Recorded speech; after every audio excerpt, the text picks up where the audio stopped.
এজন্য কোরআনকে ভালোবাসতে হবে, কোরআন শিখতে হবে, কোরআন অনুযায়ী জীবন যাপন করতে হবে। রসুলের আনিত দ্বীনের প্রতি মহব্বত লাগবে, কোরআনের প্রতি মহব্বত লাগবে।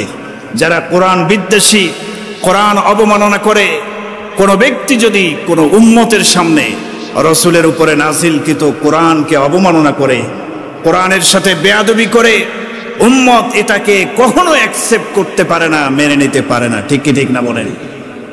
আজকে আফসোস, বাংলাদেশের এই নতুন 2024-এর স্বাধীনতা পরবর্তী সময়ে যখন মানুষের মধ্যে ইসলামের গণজোয়ার উঠেছে, আওয়াজ উঠেছে, এই সময়ের মধ্যেও এই যে আমাদের পাশেই বসুন্ধরায় নর্থ সাউথ ইউনিভার্সিটির একজন বেয়াদব কুলাঙ্গার অপূর্ব রায় নামে একজন হিন্দু ছেলে প্রকাশ্যে কোরআনে কারিমের উপরে পা রেখে কোরআনের সাথে স্পষ্ট বেয়াদবি করেছে। ঠিক কি ঠিক না বলেন?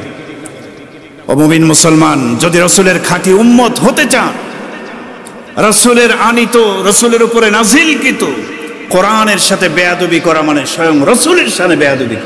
ঠিক কিনা বলেন? স্বয়ং আল্লাহর শানে বেয়াদবি করা, এটাকে মেনে নেওয়ার কোনো সুযোগ নাই।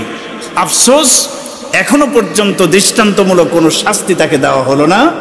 গড়িমসি চলছে, সে হিন্দু, তাকে শাস্তির আওতায় নিয়ে আসলে নাকি ওই ভারতের দাদাবাবুরা বেজার হবে, সেকুলাররা বেজার হয়ে যাবে। এজন্য এখনো পর্যন্ত বড় কোনো শাস্তি তাকে দেওয়া হয় নাই। এটা আমাদের ইমানের দাবি। কোরআন আমাদের হৃৎপিণ্ড। মুসলমানেরা কোরআনকে ভালোবাসে, অতএব কোরআনের সাথে যারা বেয়াদবি করবে সর্বোচ্চ শাস্তি নিশ্চিত করতে হবে, এটা আমাদের প্রত্যেকের দাবি। ঠিক কি ঠিক না বলেন? কঠিন একটা শাস্তি দিতে হবে।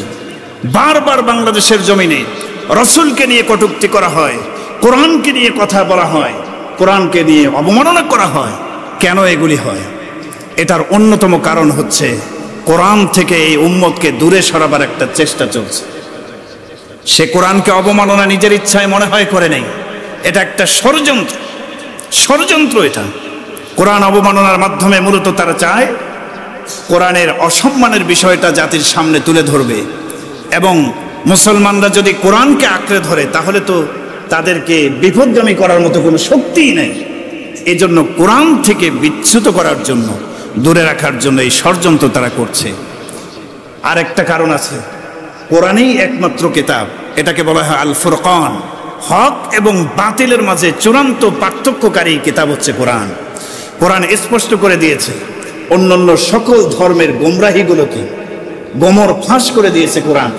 ধরে ধরে বলেছেন ইহুদিরা তাদের ধর্মে কি কি আবিষ্কার করেছে, নতুন ঢুকিয়েছে, কিভাবে পরিবর্তন করেছে,